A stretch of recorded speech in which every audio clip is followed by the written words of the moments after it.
মিজান এমনি খাইলে হইতো না মিজান মিজান ভাই তুমি যখন দাঁত খাইলে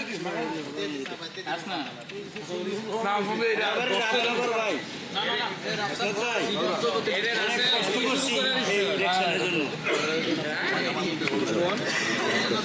অনেক কষ্ট করছি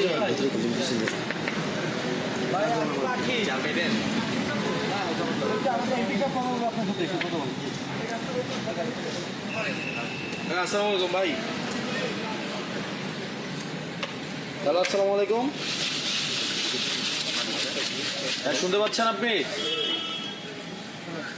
শোনেন, আপনি হচ্ছে ওই ইজারা তুলবেন বাজার থেকে, বাজারের বাইরে চাঁদা তুলতে আসবেন না কালকে থেকে, বুঝছেন? বাজারের বাইরে কোনো চাঁদা তুলতে আসবেন না, কোনো চাঁদাবাজি চলবে না দেবিদ্দার। আপনি শুধুমাত্র বাজারের ইজারা নিচ্ছেন, বাজারটা হচ্ছে শুধুমাত্র কাঁচা বাজার। শুধু কাঁচা বাজারে এদিকে যদি আসেন, মানুষ যদি ধরে আপনাদের পিঠায় পুলিশের হাতে তুলে দেয়, আমাদের কিছু করার নেই, কারণ চাঁদাবাজদের সবাই ধরে পিটাবে, বুঝছেন? হ্যাঁ, হ্যালো, আমি আপনারে কইতেছি, কোনো টাকা আপনি বাজারে শুধুমাত্র ইজারা নিচ্ছেন, আপনি ফুটপাত, আপনি কারে কইতো বাজারের লোককে আপনি চাঁদা তুলতে আসেন প্রত্যেকদিন, আমার বাজারের লোককে বলবো না, চাঁদা তো আপনি উঠান। হ্যাঁ,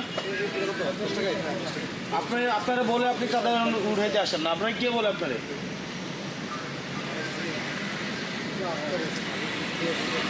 কোন ডিলার?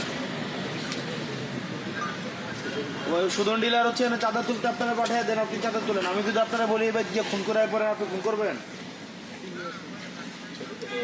আপনারা যদি বলি যে কালকে গিয়ে খুন করে আসেন এক বাড়ি থেকে, আপনি গিয়ে খুন করবেন? তাহলে সুদন ডিলার যদি আপনারা চাঁদা তুলতে পাঠায়, আপনি কি চাঁদা তুলবেন? তাহলে আপনি চাঁদা তুলতে পাঠালে আসবেন কেন? আপনি কালকে থেকে যেন না দেখি। আর এখানে দোকানদার আপনারা যারা আছেন, কালকে যে চাঁদার জন্য আসে বাইন্দে রাখবেন, একদম যে চাঁদা তুলতে আসবে বাইন্দে, এই জসিম নিয়ে নাম ওরা বাইন্দে রাখবেন, বাইন্দা পুলিশ খবর দেবেন, বুঝছেন?